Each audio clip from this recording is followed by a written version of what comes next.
night. The culprit is the ominously named death cap mushroom, which looks like popular edible wild mushrooms, but can cause fatal liver failure. ABC's Jim Ryan. 3 skiers from Russia and 6 from Belarus have been approved to compete in qualifying events for the 2026 Milan Cortina Winter Games as neutral athletes.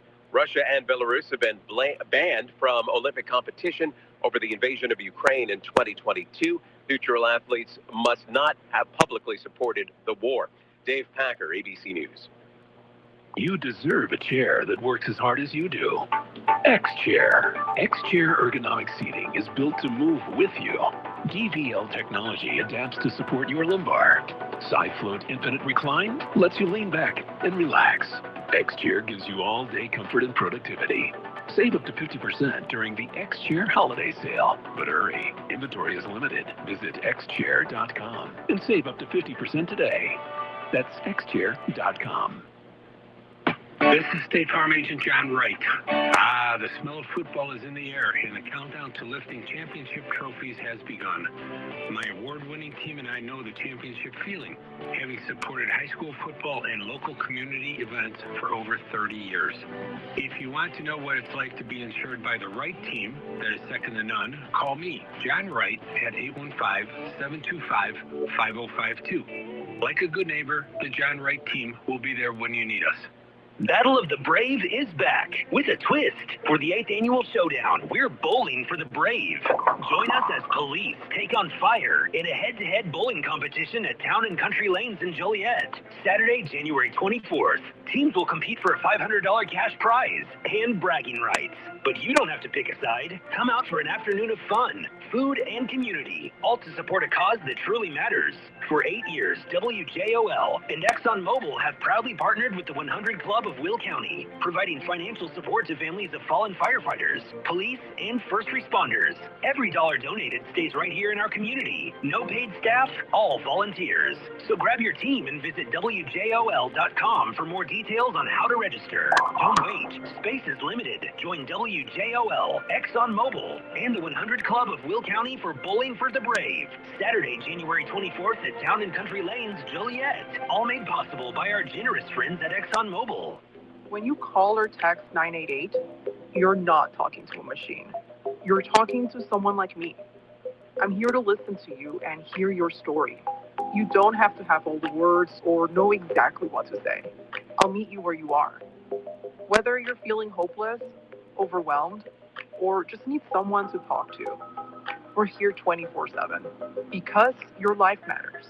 Call or text 988. Let's find hope together. 1 in 4 Americans have a disability. I'm one of them. I'm also a working mom who cares deeply about making sure every child with a disability thrives by getting their access needs met. We've got a trusted ally by our side. Easter Seals provides children and families the foundation for lifelong success through early learning programs, skills training, and prep for college and career. That's my Easter Seals. Make it yours. Join us at easterseals.com. When you switch to Progressive, you could save bundling your home and auto. Then you could put that money towards some of the surprisingly more expensive things in life. May I help you? I just wanted to request a late checkout, please. Of course. That's $30 per hour for up to 4 hours. Huh. Okay, but if you can offer a late checkout, then that probably means no one is staying in that room. So if it's empty, maybe I can just stay a few extra hours. Oh, aren't you adorable? Life costs a lot, so bundle and you could save with Progressive. Progressive Casualty Insurance Company, affiliates, and other insurers, not available in all states. Here we go. It's time for Pigskin Preview. Coaches, players, fans, and experts.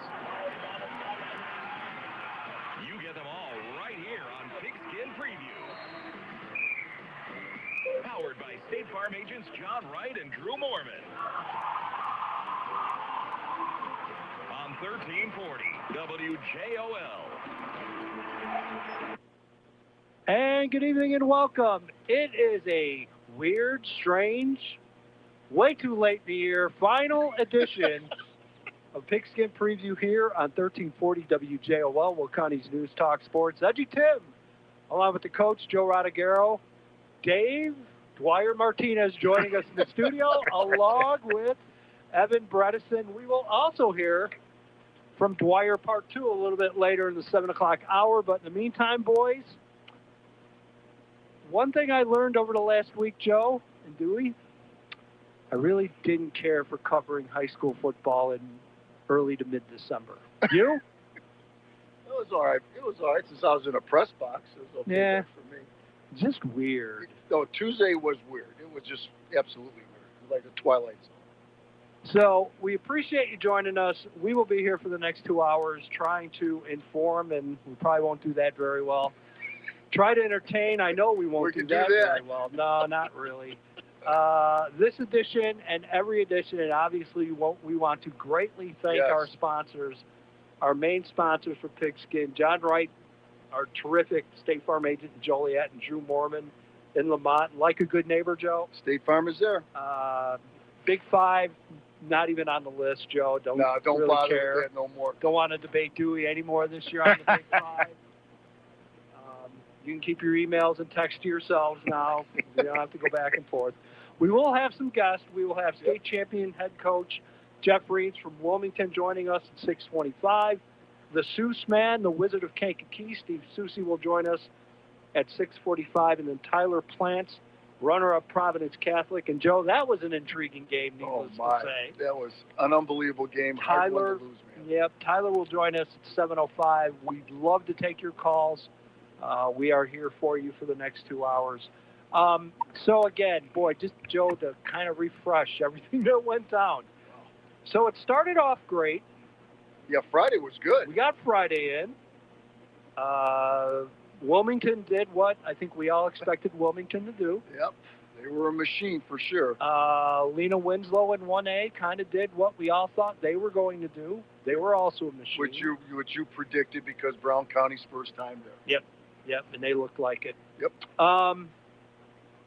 Arguably the best game of the entire tournament was 3A. Byron, Tolono Unity.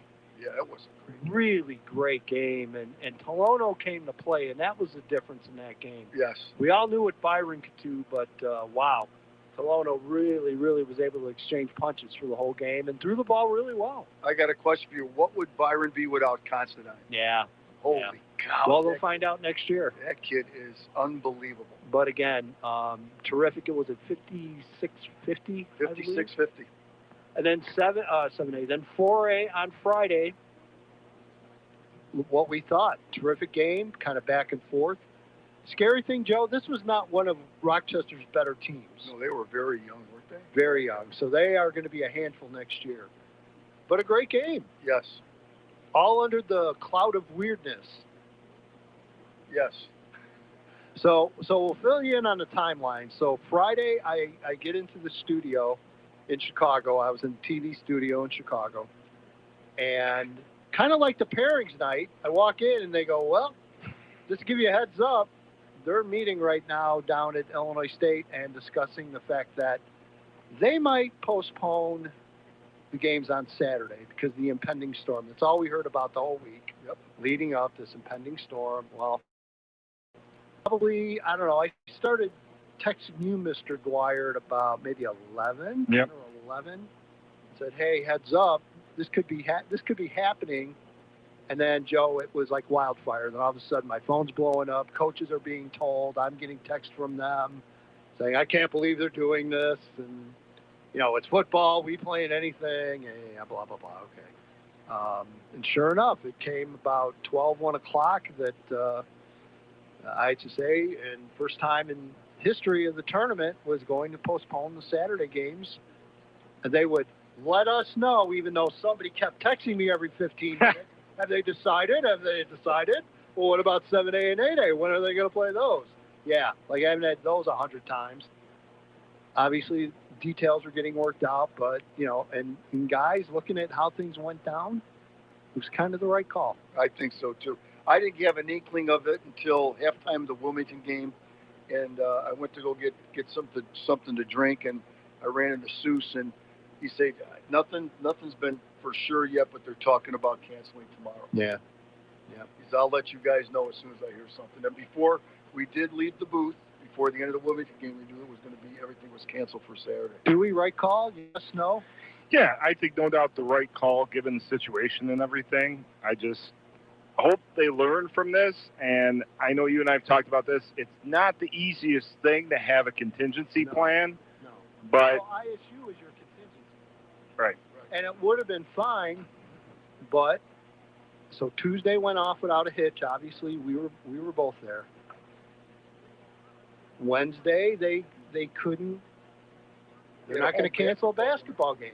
They're just not at Illinois State. That's their biggest sport. That's their big money sport. So they're not going to do it. They could have played on Thursday. That was no issue. The issue was the forecast, which had it 20-plus degrees colder on Thursday compared to Wednesday. So IHSA called around. I know they called Northwestern. I know they called Northern Illinois. I know they reached out to Illinois. I know they went out to a couple other different locations. And then I get the questions, well, what about Joliet Memorial Stadium? No, I don't know. Sorry, Dewey. Dewey dressed up as someone else asking the question. What about North Central College? What about Gately? That was no. Soldier Field was my favorite. Yep. Love that one. Like they're gonna. Yeah, the genius that comes up with that one. Yeah, the Bears play there. You could play 2 games there. No big deal. The NFL's not going to care. Just come on in. Yeah, they're not tear going to care up our to field. turf up. Folks, the NFL has to approve anything that happens. Anything. Joe, if your grandson runs out on the field, the NFL has to approve it during the season. You think I'm kidding? I'm not. So the moment I heard that, I just started laughing. So did I. Okay, sure, believe that. I don't want to go back to Soldier Field ever if it was up to me. Honestly, no. I want to go to a brand new, fuzzy, warm, indoor stadium in the northwest suburbs. Stop by my buddy Dick Quagliano's house and get a couple of pops before a game. That's where I want to go the next time I see a Bear game. Okay? Yes. But it is what it is. I know, bear weather. Okay. Oh, I don't believe. So they went. The point being, they wanted to get the games in. Dewey, you know this. You've got to get these things done. Right. You've got basketball. You've got wrestling. Joe, what else do they do in the winter? I don't know. Hockey, sure. You got hockey. You had to get them in. And I think they made a right call. They got them in at Northern. Northern, again, very hospitable. Tell you what, Northern doesn't get enough credit for how they do things. And the reason being, and I'll tell you this, you walk in on, I can't remember the days anymore, Wednesday for the 7A game. There's Sean Frazier, Northern's AD, at the front gate, like welcoming in people and giving them towels. Schmitty towels, we'll call them. Schmitty towels. So, just incredibly welcoming. They did it in a heartbeat. They really didn't need to. They could have screwed the IHSA, and they didn't. So you got to give them all the props, and Illinois State, too, for getting it done. Crowds were incredibly disappointing, in my opinion, and I understand why. Absolutely. We all do. Doesn't mean that people still can't make an effort. That's another issue. Yes. We're not going to get into specifics, but I can if you want to. 815-254-7300. So just weird, boys. Yep. Just strange. Not as strange as the COVID spring season, but strange. Yes. But Wilmington still got a trophy. That's right. And Providence came so close to a trophy. Yes. So we will get into that in a few minutes. Thoughts, Joe, from the season overall? I think from where we started back in August and talking about the season, I think the area did very well. I mean, we got 2 teams to the state championship. We wish we could have had more. There was, Lockport in the semifinal game and came up short. But I think overall, having a state champion and a runner-up is very good for our area. Yep. Dewey? I have some thoughts. I'll save. You got I saw your notes. You got all kinds of thoughts. I'm going to save those for after. Couple things, I will get into now is, guys. Now he's going to the phone. No, I have my notes. We had 3 key injuries. Okay, as far as I'm concerned, there's a lot of injuries, but we had 3 key ones. And Joe, we've talked about this. You have about a minute and a half. All right, Caves for Manuka. Yep. Who knows what would have happened there? By the way, Minooka, one of the few teams to beat Oswego. Yes. Yep. Blaze La Vista for East. Now, does that change things against Mount Carmel? I can't sit here and say yes, but there was a chemistry with him. It wouldn't have hurt. Wouldn't have hurt. Wouldn't have hurt him, no. And to me, the biggest one was Luke Tingling. And guys, my opinion, if they have him, they have a shot playing for a state championship. Joe, we saw that first half against Providence. I mean, he was a man-child. He was a man amongst boys. Yep, he was. I mean, he's the real deal. We will get into Player of the Year probably after our next guest. After we'll take a break here at 6:20 and come back and we'll talk about that. But yeah, I mean, it's hard to complain because it was a good year. We got a team to win a state title. We got 2 down there, which for our area is to be expected every year. But we're able to pull it off. It was a dominant run from Wilmington, dominant run all season long. I know one of your more popular subjects is to talk about Wilmington's place at the table and whether they should be moved up on the table. It's something we can throw back and forth a little bit. But what we're going to do is we're going to step aside and take a break. When we come back, we will have the head coach of your Wilmington Wildcats, Jeff Reeds, joining us. We'll talk about the state title run. We'll talk about inflatables. We'll talk about all kinds of things. Don't go anywhere. You are listening to the 2025 season finale of Pigskin Preview here on 1340 WJOL, Will County's News Talk Sports.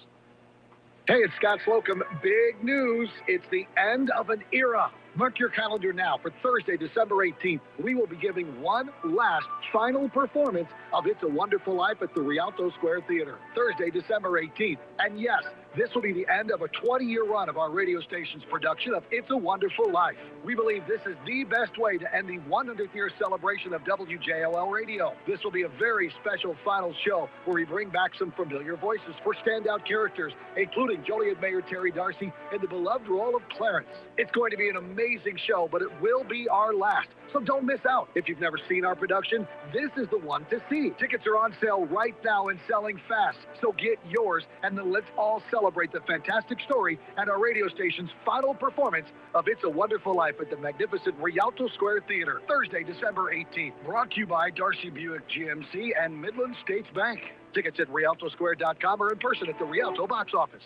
This Sunday, it's the Chicago Wolves against their division rivals, the Grand Rapids Griffins. Always great games against the Griffins. Just when you think Family Sundays couldn't get any better, the Wolves will host their first ever Wolves Craft game. Fans gotta love this game. An exclusive Chicago Wolves foam pixel hockey stick ticket packages can be purchased at ChicagoWolves.com.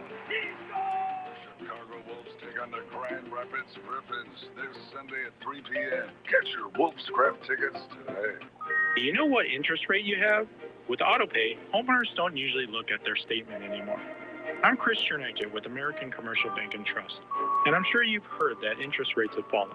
Give me a call, 815-412-0491. Reach out to see if refinancing can save you money, especially with the holiday shopping season upon us. Chris Chernigit, your home, your lender. Chris Chernigit, NMLS number 339344, American Commercial Bank and Trust, member FDIC, equal housing lender. Hey guys, it's Scott Slocum. Feeling run down? Then it's time to feel like yourself again and go see Amy at Game Day Men's Health in Naperville. Amy and her team are helping men just like me lose weight, boost energy, and reignite confidence with testosterone therapy, peptides, GLPs, and if you need sexual enhancement that gets real results. Call Amy at Game Day Men's Health in Naperville and start changing your life today. Call 331-GAME-DAY. That number again, 331-GAME-DAY. Locally owned, locally operated. Call 331-GAME-DAY today. When you switch to Progressive, you could save bottling your home and auto. Then you could put that money towards some of the surprisingly more expensive things in life. May I help you? I just wanted to request a late checkout, please. Of course. That's $30 per hour for up to 4 hours. Huh. Okay, but if you can offer a late checkout, then that probably means no one is staying in that room. So if it's empty, maybe I can just stay a few extra hours. Oh, aren't you adorable? Life costs a lot, so bundle and you could save with Progressive. Progressive Casualty Insurance Company, affiliates and other insurers, not available in all states. Your official home for Joliet and Will County sports is 1340 WJOL. And welcome back. It is the season finale edition of Pigskin Preview here on 1340 WJOL. Will County News Talk Sports. EDGYTIM along with the coach Joe Rodriguez. Dave Dwyer in the studio for a very special season finale of Pigskin Preview on 1340 WJOL. Did you like that, Joe? Yeah, it's special. It's very special. And of course, we couldn't do this show without Jeff Reams, whether he wins a state title or not. So we're going to bring him in. Head coach of the Wilmington Wildcats, state champion, Jeff Reams. Hello, sir. Hey, guys. How are we doing tonight? Good. We're doing well. Great to have you aboard. And are we still on the rubber chicken circuit, or what are we up to this week? No, we're doing good. We've had a lot of meetings with people. We've had a lot of situations where we've been honored, and it's very blessed to be all that and to go to all the celebrations. It never gets old, and so really happy for our kids and for our community. Jeff, I have to ask this question again to you before I really get into the game. A state champion, I don't know how many, as I call them, 10-man games you had. You 10-manned everybody through the state playoffs for sure. 5 passes all year. My question to you again, were 4 of those 5 or all 5 against Morris? You have to know that answer, my man. What that? Are you asking 4 or 5 were against Morris? Yes. Yeah. Okay. So we aired it out game 1, guys, and then we really worked on it. We really focused in on running the football. Let's put it that way. Oh, of course you did. Oh my! In the game, I would say Billy Moore, the quarterback, was a key to that game. Oh, both sides too. Yeah, both sides. And during the course of the playoffs, and I was at the West Hancock game, and the 2 corners that you have aren't very big. Right. They're very good players. Yeah. But when West Hancock had a couple big, tall receivers on the outside, and they're running fade routes, and that was really the only time they completed a pass was on fade routes. And El Paso Gridley tried that too early in the game, and then so did Marora. And then when Billy when Billy intercepted that pass, it kind of said, well, you know what, these guys are pretty good. We're going to start that. No. That changed the flow of the whole game. No, I couldn't agree with you more. And in certain defenses, you're going to give your corners help, and certain ones you're not. And for us this year, we felt both Billy and Finn Bryant, our other cornerback, we're very strong fundamentally. And we tell them, hey, sometimes I'm going to be able to give you help, but there's going to be times you're going to be on your own, and you're going to be challenged. And both those kids were challenged all year long. And, like we told them, sometimes kids are going to make great plays. In that West Hancock game, we came across a couple of receivers that were really good. They were very good. We just said, hey, you got to keep battling. And then, some games I was able to give them a little more help than others. But, and I'm right with you guys that Billy was a huge part of that state game on both sides of the ball. But him getting that first interception right off the bat, I tell you, I really thought it set the tone for us. And, we told Billy and we told Finn both that they're going to challenge you guys. And so, let's make sure we're fundamentally sound and ready to do that. And both kids came out great. But Billy really shined that day, no doubt about it. And in your first series, Evan and I did the game. And by the way, I thought Barry called a tremendous game offensively in the state championship game. What a great mind he has for that offense. I'm watching the flow, and Ryan's getting the ball, and K-Check's getting the ball, and they're kind of flowing to the ball. And I said to Evan, this is a perfect time for a bootleg. And a blind squirrel finds a nut sometimes, Jeff. I called the play before it was run when he ran for the touchdown. And it was perfect. I mean, it was just a perfect play. And then later on during the course of the game, I would call it quarterback power. Sometimes he had both guards pulling out there, which I thought was a key. And then the one that he got a first down on, he kind of, I said, okey doke the linebacker with his speed and got around him and then was forced out of bounds. So that's why I think he just had a tremendous game, and overall, just offensively, the guys on the line did a great job on. I think it was Van Dyne on the trap up the middle with the fullback. He was so fast. I didn't think he pulled until I saw the replay. I just thought it was straight ahead blocking, but he did pull. But the offensive line, it was, as I said to you before, you guys offensively were just a machine on offense this year. Yeah, you know, I think going back to it too, I agree with what you said with Barry and our offensive staff. We had weapons where you had to defend the whole field. Yes. And if you know, try to defend Ryan a little bit or K-Chuck and Couples a little bit, and you know, we're going to try to get you off tackle, and then we're going to run a counter inside, and then we're going to keep you know, we're going to have that quarter bootleg, and so it just really forces you as a defense to stay home. Yes. And if you start cheating it one way or another, you know, we're going to try to find that spot to use it. You know, to use our coaching and you know, we're just looking at the defense to see what to give us, and the Schrager kid at fullback, like you said, we hadn't run fullback trap in 3 or 4 games. Sure enough, they start widening out a little bit more to protect on the outside, and sure enough, the inside opened up for us. And, you know, we were able to make some big plays out of it. But no, going back to it, Barry and our offensive guys did a really good job. And we had, hey, there's no doubt about it, we have some special kids. And we got special athletes, and they understood the offense. They've been in that system now for a long time, and they understand what we want to do with it. When you get a lot of seniors that understand it and have that experience, you know, you end up having some games like we did, and very blessed to have that. So, Jeff, let's go back all the way to week 1.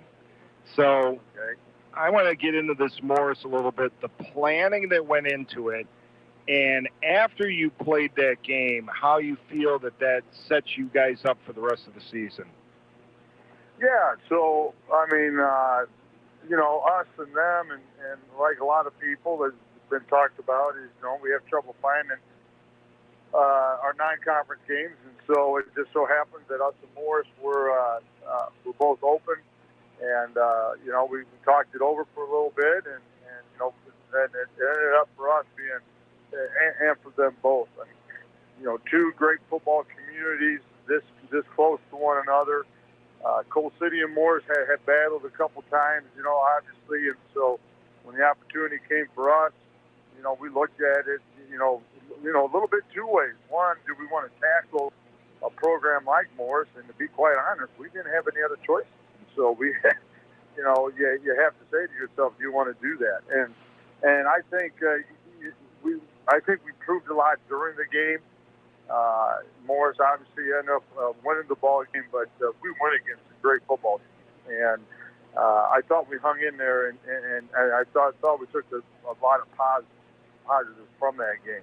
As much as it hurt to lose there in the last couple minutes or so, we knew we lost to a really good football team, and we know the kind of football team Morris is and their tradition, and to go over there and for our kids to put the effort that they did against Morris, I thought we came away with a ton of positives. Now, I'm not a big, you know, moral victory guy. You know, we still were 0-1 at that time. But I do think our kids during that game, and I think it carried us the rest of the season. I want to go, Jeff, I want to go back even further, and ironically, it's involving Morris. I don't know why it just seemed to work out that way, but, you know, every summer you go over to Morris in the summer and do 7-on-7. How important is that for your defense, and how important is that for your corners and your safeties to kind of go against teams they're probably never going to see during the season? Obviously, Morris a little bit different, but, you know, the other teams that are over there, you'll get a Bolingbrook, you get some teams that you're just not going to see team speed like you see in those guys. How important is that in the big picture? Well, it's huge, and it's something that we try to do. I think this past summer we you know, we did a team scrimmage with Bradley, and we weren't quite, you know, we went against them, and I said, hey, now this is, you know, especially to our sophomores that are coming up to be varsity kids, and you know, I say, hey, now this is varsity speed. We got to get used to this, and you hit it right on the head. I think when you do have the 7-on-7s now or the 11-on-11s, if you can play a team of upper caliber and go through practice with that. I think it helps them a ton. And I will say this too, that us having 5 extra weeks of practice during the playoffs, boy, does that help us with our sophomores that we bring up for the playoffs, and we're able to coach them up a little bit more. And I think that's been a big part of why we've been able to have some success and to maintain that success because we get those extra weeks of practice. And speaking of that, Jeff, you know, the way you guys won games in the playoffs, and I know you've lost a lot of great players, okay, at the end of this year, the state championship run. But it gives you an idea because, you know, we did 2 of the, I saw 3 of the games where that second string, the second group of kids that come in after you get the 40-point lead, score touchdowns too. I mean, it was like in West Hancock, people saw more, you know, Wilmington just ran up the score. Well, no, because they had the second string in from the get-go right up the third quarter. But it gives you guys and the coaching staff and even the kids an idea because your defense and your offense are still going up against first stringers. Your offense and defense first teamers are not out there. Right, and you're exactly right.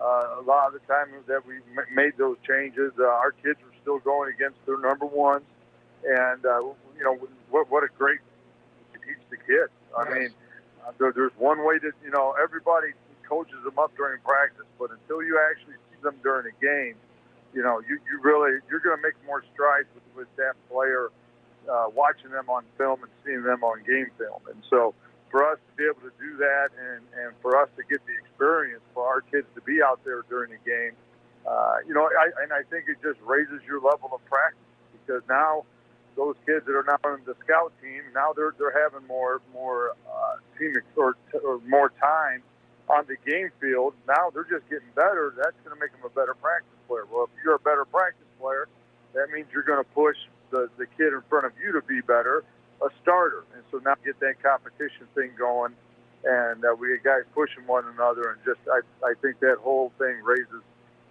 our intensity at practice and raises the level of play. Jeff, I know you've been asked this a bunch, but well, I'm going to ask you anyway. How good does this team rate for you? Oh, it's good. There's no doubt. It's one of the better ones, no doubt about that. I'm not going to. Matter of fact, I've been doing this so long that I got some fathers and sons that are going back and forth on. Hey, back in '96 when Damian Anderson was a running back for us. They're pretty good.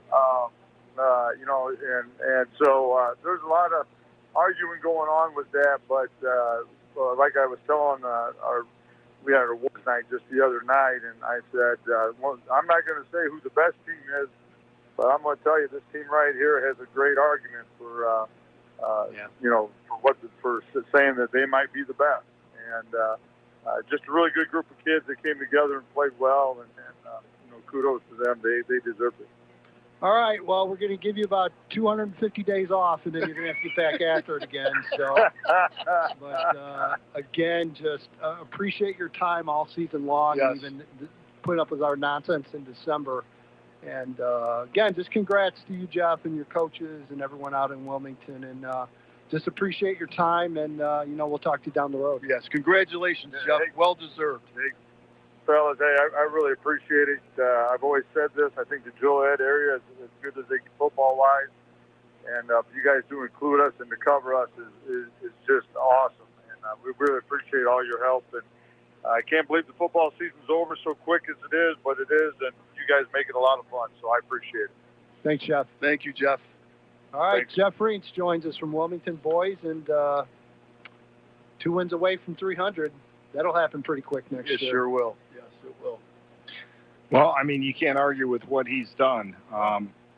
Right at the 300 window and continuing to move up the ranks and just the way he does it. And, you know, he says this a lot, and Joe's talked about this a lot.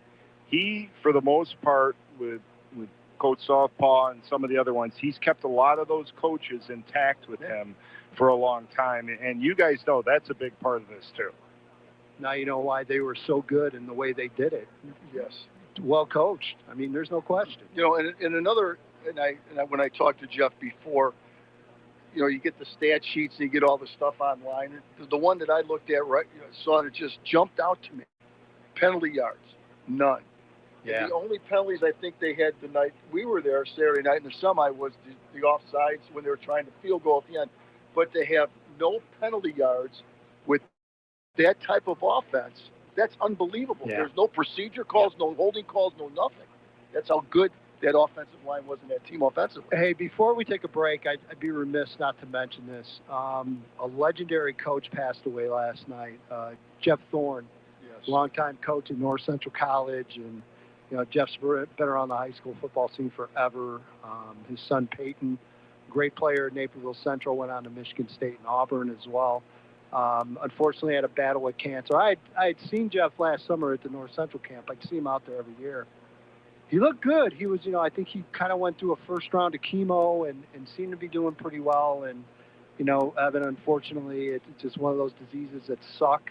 And I know some people who saw him during the year, football season. Yeah. He was at the Little Brass Bell, which is the famous North Central Wheaton football game they play every year. I know some people who had said they had seen him there, and they said he actually looked pretty good, and he was very upbeat and positive about, you know, what was going on. But obviously, everyone knew it was going to be tough given the diagnosis and how honest he was about it from the beginning. But this is, you know, him. You know, you've got John, as you mentioned, his dad as well. I mean, these are people who have, in our area, as far as high school football and lower levels of college football, it's hard to find a family who's probably done more ingrained. I mean, I don't think people now look at North Central College like, oh man, it's his superpower. It's got all this talent everywhere. When John Thorne showed up there, got it going. There was nothing. Yes. There, I remember his as dad at the very he had it going. That was right when I got there, was when John was just starting to get it going, and then kind of passed it off to Jeff. But obviously, heartbreaking to hear that news today and talk to some people who, you know, had heard what had happened. It was just awful. It was awful. Really good guy who always treated me incredibly well, probably way too well, and always welcoming at North Central College. So thought we definitely had to mention that. So again, just prayers for Jeff's family and Peyton and his daughter and everyone else. Just a tough day yesterday for sure. So all right, step aside and take a break. When we come back, the Wizard of Kankakee Joe, he's your guy. I got a question for him. We'll be back. Don't go anywhere. You're listening to the season finale of Pigskin Preview here on 1340 WJOL, Will County's News Talk Sports.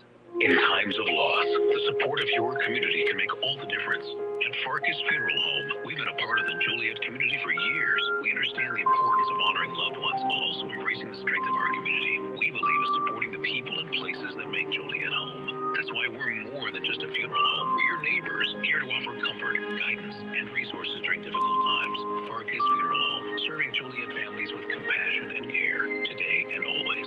Learn more at farkasfuneralhome.com. It's football season, ladies and gentlemen, and that means game time. And just like your favorite team, you need the right defense.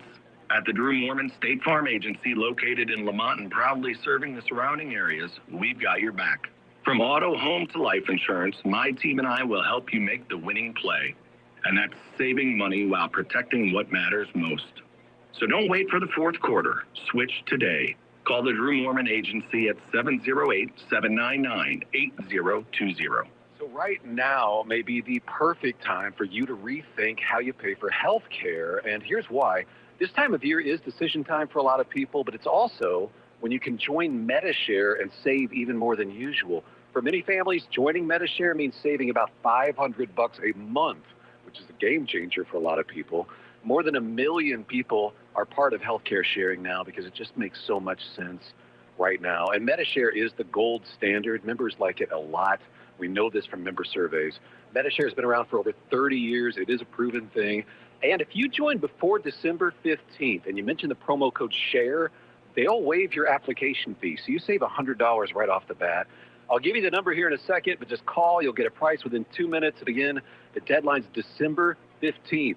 Call now. You'll save even more. Here's the number. It's 877-26-BIBLE. That's 877-26-BIBLE. 877-26-BIBLE. This is the take care of my family goal. This is the enjoy the life I've built goal.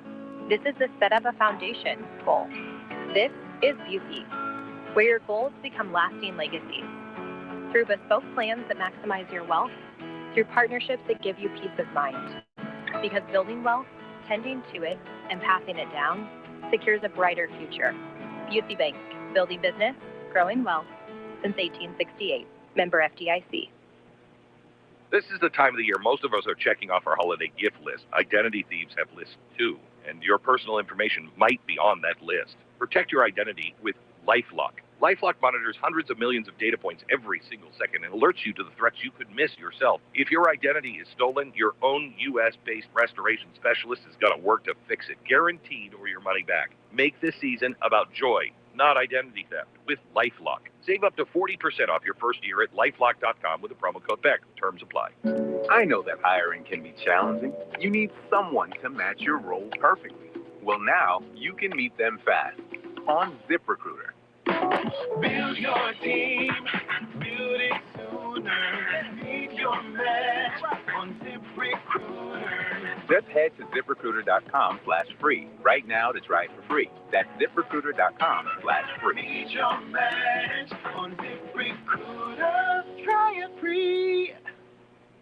Hey, can you blow up some balloons for Jack's party? I can't. I'm so congested. You need Sinex Saline from Vicks. Sinex Saline Nasal Spray. Yeah, just Sinex. Breathe. Sinex Saline instantly clears everyday congestion associated with colds and year-round allergies with a gentle, ultra-fine mist that's no mess and easy to control. Daddy, we need more balloons. On it! Enjoy life's important moments without congestion.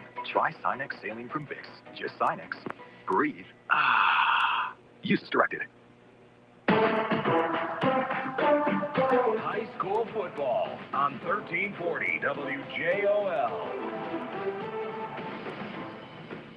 The Off the Show show. If you could only be a part of that. Welcome back. It is the season finale of Pigskin Preview here on 1340 WJOL, Will County's News Talk Sports. EDGYTIM, the coach Joe Rodriguero, Evan Bredesen, Dave Dwyer in studio and on the phone.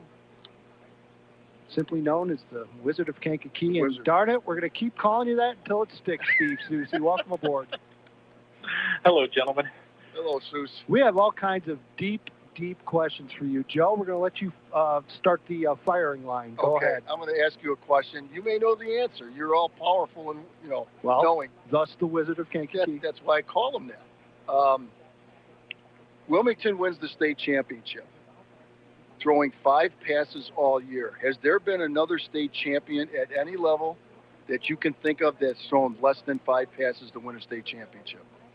I don't know the specific answer to this, but I have to believe that there have been some teams like this. Right. Oh, I agree with that. In the neighborhood, but as far as that low, I would have to say that it's if it's not unprecedented, it's pretty close. That's unbelievable, isn't it? I mean, it's just.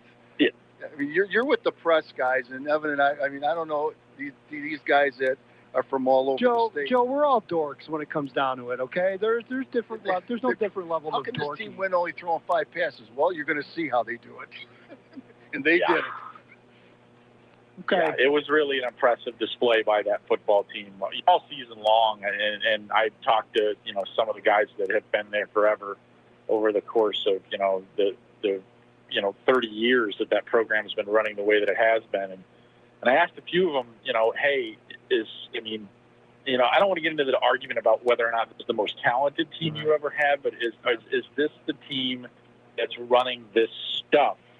Your stuff, your system, as well as ever, and pretty much all of them, reluctant to say that they're, the best at it, but admitting that, hey, I don't know if we've ever had a group that has an understanding of this as well as they do, and the ability to make adjustments that are almost always going to work when they make them. One of the charms of the state finals, and you're well aware of this as well, is getting to just kind of talk to some other people and administrators and ADs that are hanging around trying to stay warm. Your thoughts on whether a playoff expansion is going to pass or not? What's the vibe you were getting? these debates are always, they always kind of come down to, it's going to be close. And that's the feeling that I'm getting. I just completed the exercise of what if you use the data from this year, what would the playoffs look like if you expanded it? Yep. And, it's got to be ugly. It is. I mean, there's a significant number of 2-7 teams that get into the playoffs, and I just think the natural reaction that people are really going to have a hard time getting around, no matter where you are in the fence, is 128 teams that have qualified for the playoffs are not going to play in the first week of the playoffs. 128 teams are going to be bye in the opening round of the playoffs, and you're going to have another 128 games that are played in that opening round of the playoffs where you're going to look at them and go, why are we doing this again? I mean, they're all, I don't mean to decry anybody's program, but there are probably reasons that you finish 2-7, and I don't know how many 2-7 teams are chomping at the bit to keep going. Yeah, no, to be honest. I totally agree. So you made Romeoville, Reed Custer, Plainfield South, Joliet West, Peatone, Plainfield Central, and Plainfield North happy, Seuss. Congratulations, because they're all in the playoffs now. Yeah. Yeah, I mean, I look at it, and we've talked about this at great length before.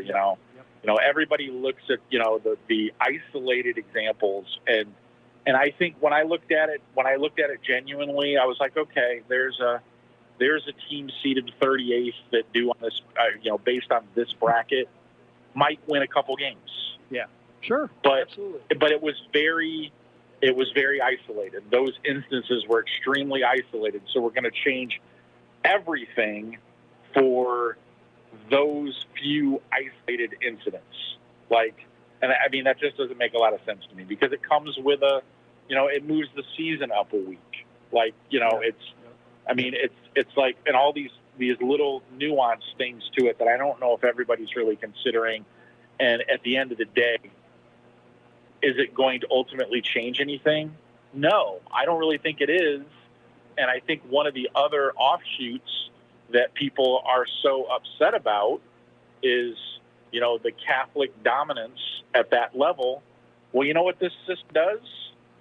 It puts more Catholic League teams in the playoffs. Classes, yeah. Yes. Yep. I mean, the teams that just didn't get into the playoffs at 4 and 5, 3 and 6, that have done the same thing that all the playoff qualifiers have done. They've played a power packed schedule. Maybe it was too much for them, during the regular season to get to that 5-win plateau. Well, now you're putting them in the playoffs. You think anybody's going to be real excited about playing a 3 and 6 Catholic League team No. In the opening round of the playoffs? And then they're going to go, well, why got to play them? So and then you're going to have more Catholic League teams advancing in the bracket, because that's just what's going to happen. It is. It's the reality of the situation. So regarding public-private and the vibe and the discussions that I had while I was down there, I get the feeling, Susan, tell me whether you agree or not, that I think the IHSA's take on this right now, like this moment, is, well, let's put off maybe another year to see how the recent changes we made, if they're able to maybe take effect a little bit better than they have been. That's just the vibe I got. Did you get that as well? Sort of. I think that's kind of part of it. And I think, and I kind of agree with them that, the policies that they've put in place, might help towards, kind of fixing this a little bit. Right. But ultimately, unless you have a situation where it's like a success formula type of situation, I think what you're going to constantly see, the names might change, but where they're coming from, I think you're just going to have a hard time not having situations emerge like this where you've got a Saturday full of private school representation. Yep. It's just, there's only so many ways that you bump these teams up the ladder. And do I think there are a few teams out there that might be playing a rung or two lower than they should be? Yes. Now, are they slowly started to fix that? Should we ever see Montini in a 3A playoff game again? No, I don't believe we ever should. No. And I don't think the situation will ever allow for that. And the one thing that actually that satisfied me out of this whole process was just because you qualify for a multiplier waiver doesn't mean you're going to get it now. Like, you can look at it and say common sense says this school should never get a waiver, and they won't get it now. So that's the one thing that I thought was a pretty good thing about that. Well, and the other thing that you have to realize that, comes from the previous thing that we were just talking about is a multiplier waiver basically won't exist anymore if we expand the playoffs. Yeah. Like, everybody's getting multiplied, because if your standard is who makes the playoffs, well, practically everybody's going to get in. So private schools won't get even an opportunity to have that waiver, and if it might be warranted, because you're practically letting everybody in. So, yeah, and the multiplier has always been, to me at least, kind of the low-hanging fruit for them. Yeah. And wasn't there talk? I thought I had read or had heard talk down there that there was a 2.5 thrown around. There were a couple of different ones on the ballot for consideration. And, to be honest with you, I'm kind of surprised. Well, this is one thing that I think a lot of people don't understand about the protocol of how this is done. Before anything can get put on the ballot, it has to go through the legislative committee. Right. Because what I always thought before I realized that was, how has this not happened before? Because private schools are violently outnumbered in the membership group. Right. How has all these schools that are upset about this not pushed through an extremely punitive multiplier, like something like a 2.5? Well, it has to get through the legislative committee, and they, I think, unifiedly decided that, hey, this is about as far as we can go before we start getting pushback from the other side. So I don't know if I necessarily agree with that, but that's the way that it is. And we've talked about this before. What do you do about the 8A schools? Where can they go? You can't. There is no 9A. 12A. There is no 10A. Yeah. And I've heard some people discussing open class. I don't think that'll ever happen. No, I don't think it'll happen either. Yeah, I don't really think that'll ever happen. It's one of those things where, I think both sides of this debate feel like, oh, we've got a multiplier. What do you want us to do? Right. And then, and the real advocates on the other side are like, well, put them in their own division. And, there's just not enough schools at that level to facilitate a full playoff bracket. So, I don't think the IGSA will ever separate them. I think it's a non-starter for them. At least that's the feeling that I've got. I don't know how you feel about that. Well, Seuss, it's Dewey. Let me give you this one on the multiplier. My opinion on the multiplier is, I know they're not going to look at it for whatever reasons they're not going to, but 10, 15 years ago, okay. But now you look across the board at all the sports and all the high schools. There's movement going around all over the place, and it's not just in the Catholic schools. Yeah, I think that's that is something that I think is a valid, statement to make on that topic.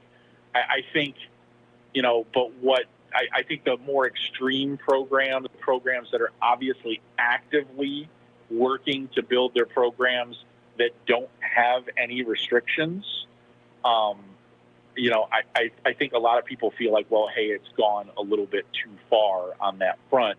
And I know, some people, said a few years ago that, if you lined up the Loyola roster, their roster came from 70 plus zip codes.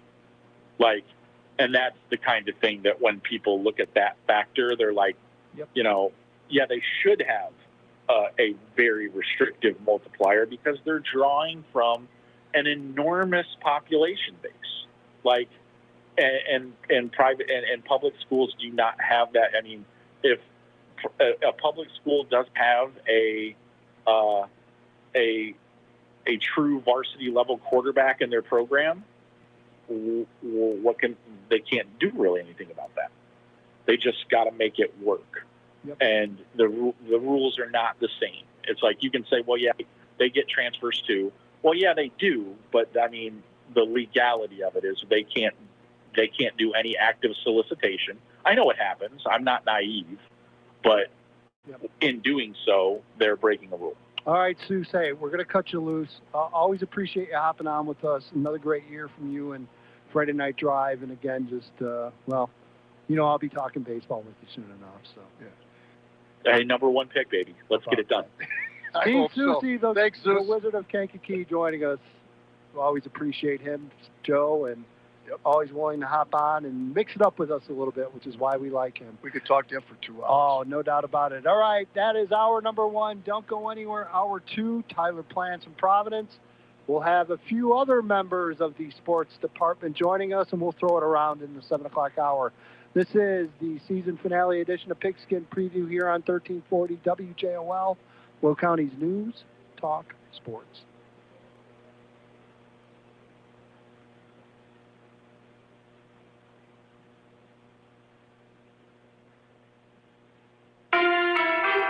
Will County's News, Talk, Sports, 1340.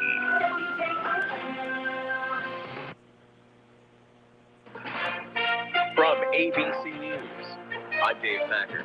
Today's dramatic escalation in the Caribbean, the U.S. seizing an oil tanker filled with oil from Venezuela. ABC's Martha Raddatz. Sources telling ABC News it was headed for Cuba, capable of carrying up to 2 million barrels of oil. Today's seizure marking the first time the U.S. has overtly interfered with oil exports, Venezuela's main source of revenue. Until now, the U.S. has been targeting boats they say are carrying drugs, striking at least 22 boats and killing nearly 90 people, including 2 survivors. In a statement, Venezuela calling the action a blatant robbery and an act of international piracy. President Trump at the White House today once again threatening to clean up Chicago. Every place we go, we knock down crime. Too bad that we're not invited more into Chicago, because we could save Chicago very quickly. But National Guard troops deployed by Trump to California have been uninvited. A federal judge here in California rejected a Trump administration argument that even though the streets have been quiet since late June, the troops are still needed to carry out federal law in L.A. And the Trump administration argued the president's decision to extend Guard deployments cannot be reviewed by the courts. The judge said no to both of those and is ordering that around 100 remaining Guard members be sent home and put back under the control of Governor Gavin Newsom rather than President Trump. The White House indicates the administration will appeal. Alex Stone, ABC News, Los Angeles. The House passing a new Pentagon budget. The vote, 312 to 112. The price tag, about $900 billion. The Senate still has to pass the bill before the end of the year. In western Washington state, residents packing up valuables, preparing to flee rising rivers. As a new wave of heavy rain sweeps into the region, still reeling from a storm that triggered rescues and road closures on Tuesday. An atmospheric river swelling rivers toward record levels. You're listening to ABC News. Between all the holiday parties, weekend tailgates, and family get-togethers. Oh, they're here. Hey, who needs something to drink? We've been overindulging a little more than usual. Thank goodness we both added active liver to our diets to give our livers some much-needed support so we have the energy we need to enjoy the holidays. Active Liver from New Nordic contains a powerful blend of turmeric, milk thistle, and globe artichoke extract designed to give your liver maximum protection and help it do vital jobs like removing toxins from alcohol, rich foods, and sweets. Try Active Liver today and enjoy all the holiday treats with the peace of mind of knowing you're giving your liver some relief. Find Active Liver online at Amazon, Vitacost.com, or iHerb.com. Or pick it up today at CVS, Meijer Grocery, or ShopRite. Enjoy life to the fullest with Active Liver. North Carolina Governor Josh Stein is canceling Medicaid rate reductions that started in October. The Democrat says the reductions were needed to deal with a funding shortfall for Medicaid, but legal challenges resulted in judges ordering a return to pre-October rates.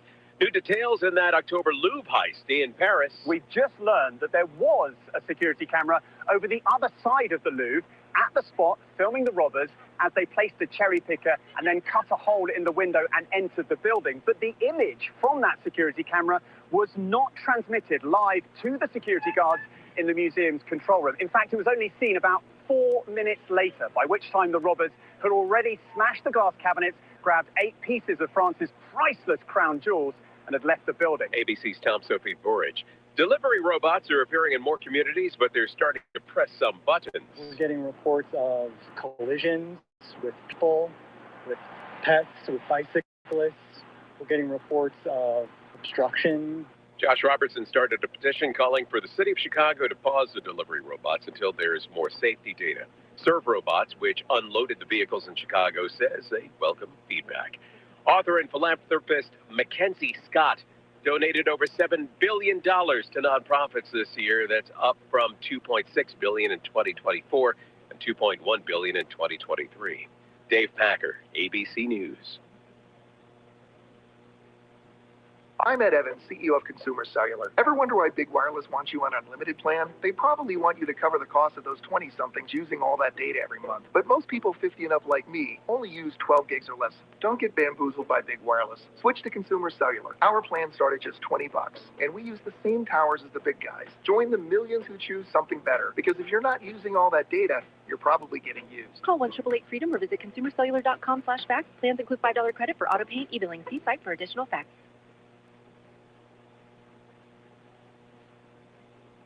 This is State Farm Agent John Wright. I'm a multiple-time winner of the Reader's Choice for one of the best insurance agents in the area. When you make the right decision, it feels good, like picking the perfect gift for your special someone. It feels real good to make the right insurance decision, too. The John Wright Insurance Agency is right here in Joliet to help you select the right protection at the right price. With me, State Farm Agent John Wright, it's easy to make the right choice. Just call me when you want the real deal. Like a good neighbor, State Farm is there. Looking for a gift that'll make you look like the real Santa this year? Don't miss Will County Habitat's Bids That Build holiday auction. Bid for a chance to step into the role of a news anchor, state's attorney, master chef, and more. Win a signed Dirk Bentley guitar, rare bourbons, sports and concert events, vacation getaways, and so much more. Bidding is open and ends Saturday, December 13th during our live radio event on WJOL. Register now at habitatwill.org to start viewing auction items as they're added. Burkott Superfoods is your local holiday headquarters. Hand-cut roast, top-quality seafood, farm-fresh produce, and a great selection of holiday beverages are on sale now. Want even more holiday savings? Sign up for Burkott's loyalty program by visiting burkottfoods.com. Loyalty members earn rewards, have access to digital coupons, and are offered our hottest deals. Burkott's is your local source for all of your celebration needs. Visit burkottfoods.com today to join the loyalty program and view their holiday ads. Happy holidays from your friends at Burkott Superfood. A part of our community's rich tradition, St. Peter Evangelical Lutheran Church at 310 North Broadway Street in Joliet has been sharing the gospel of Jesus Christ for over 165 years and has the nation's longest-running continuous Sunday morning broadcast beginning in 1926. Reverend David Totsky, pastor of St. Peter's, invites you to join them in worship every Sunday for their divine service in person at 9 a.m. or on their radio broadcast at 11 a.m. here on 1340 WJOL. Miller Lite presents your Chicago football game day headquarters, Coombs Corner Sports Grill in Lockport. This Sunday, Cleveland travels to the lakefront to take on Chicago, and you can catch all the game day action on over 15 TVs throughout the barn. Coombs Corner features $13 Miller Lite and Coors Light buckets, along with a great selection of game day faves, including appetizers, burgers, pizza, and much more. Coombs Corner Sports Grill, 1225 9th Street, Lockport. Online at CoomsCorner.com. Celebrate responsibly. Save big and everything, now at Menards. When updating your home with a fresh coat of paint, be sure to use Frog Tape Advanced. It's a premium multi-surface tape with a thin, strong paper backing, allowing you to tape around contours without tearing. Get a 45-yard roll on sale for $8.99. Good through December 14th. View our entire selection of paint and accessories today on Menards.com. Plus our weekly flyer for more great deals happening now.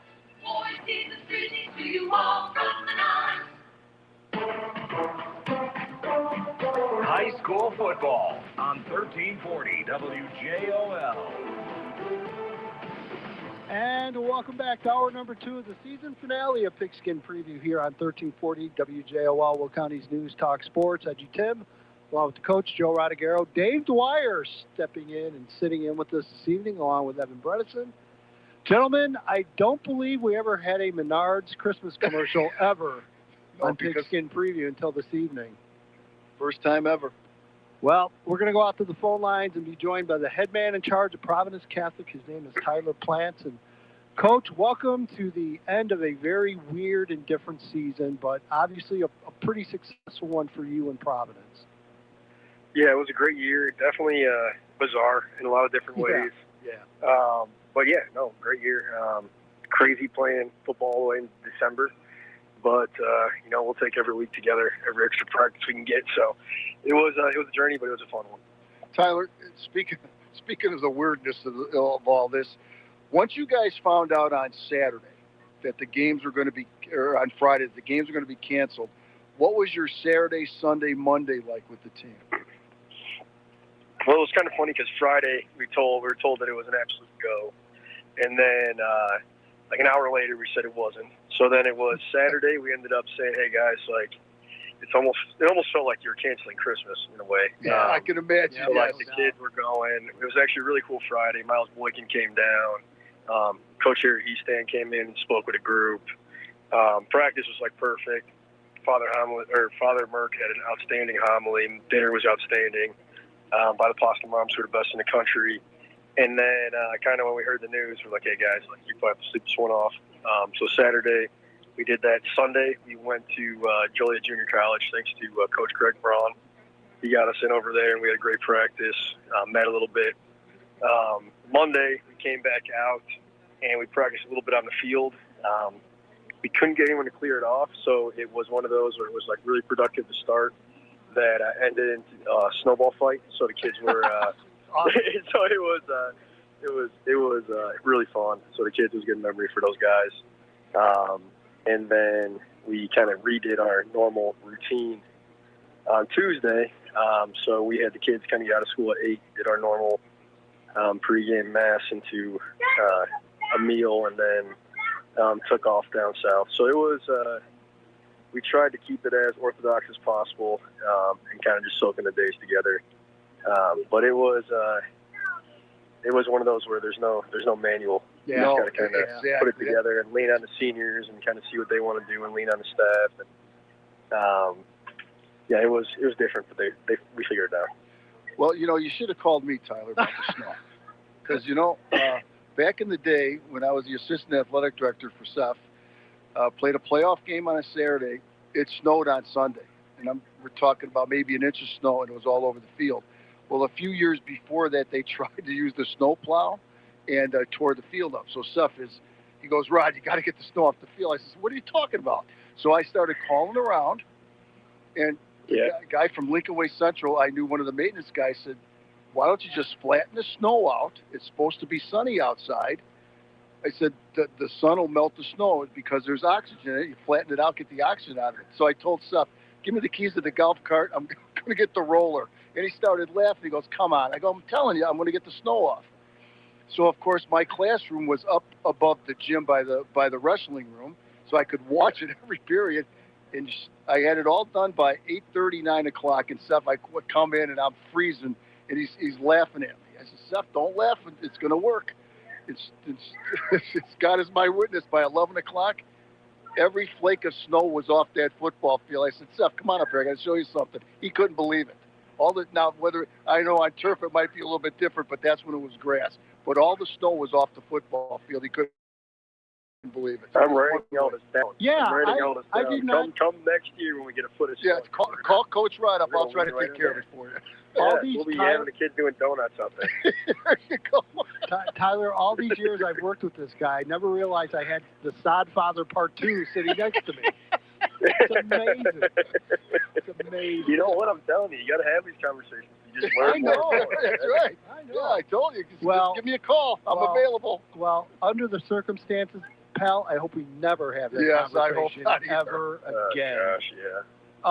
Yeah, that was tough. Going into it, Joe, we talked about it. Dewey, we talked about it. I said I thought that game with St. Francis could be one of the best state title games, and unfortunately, Tyler, you're on the wrong side of it. But what a tremendous game back and forth. Without a doubt, yeah, it was fun. I mean, they're a really, really talented group, well coached group, and I mean, some of the star power and firepower they had out there on the edges, like that Zach Washington's as good as you'll see when you talk about kids just blowing the top off of defense. Yep. Really, really fun team. Obviously, to run them twice and be on the other side of it, it's tough, but great matchup. Really, really fun. Love the way that the kids continue to compete, especially considering the circumstances. But yeah, no, it was we were a couple plays short. Then probably had our worst tackling game of the year, and then obviously the mistake on special teams. So you can't do that when you're playing a great team like them. So, but again, hats off to our guys. Like just the way they competed every year. Most fun thing that I could say about this group is that they took coaching and improved every single week. And then for the seniors, just the way they're able to kind of turn the ship, especially after the last season. I couldn't be more thankful for everything that they gave this year. So, again, obviously didn't come home with a ring or put a banner up on a wall. But one thing that I talked to them in the school about was they created that bond and that brotherhood. Like for me, actually, in 2009, we finished in second too. But what these guys were able to do was they created a group, a bond, a brotherhood where handful of guys that I played high school football with were standing up at my wedding, and I think that these guys are going to be able to say the exact same thing with the way that they kind of went to bat for each other, the way that they came together as a group, and how tight they were. So to be able to see that and that development over the course of 4 years, and especially this year, I told them they did it. Again, no banner can measure that. So again, couldn't be more proud of them, their hard work, and the bond that they created. Tyler, really enjoyed covering your kids all year, and one of the ones that stood out to me, obviously you got a lot of kids who contributed, but I'm not sure, and Joe and I have had this conversation, how did Joey Levy just get through the season and be able to play? Just what did he mean? I mean, just us broadcasting, just the toughness, him being out there for you guys.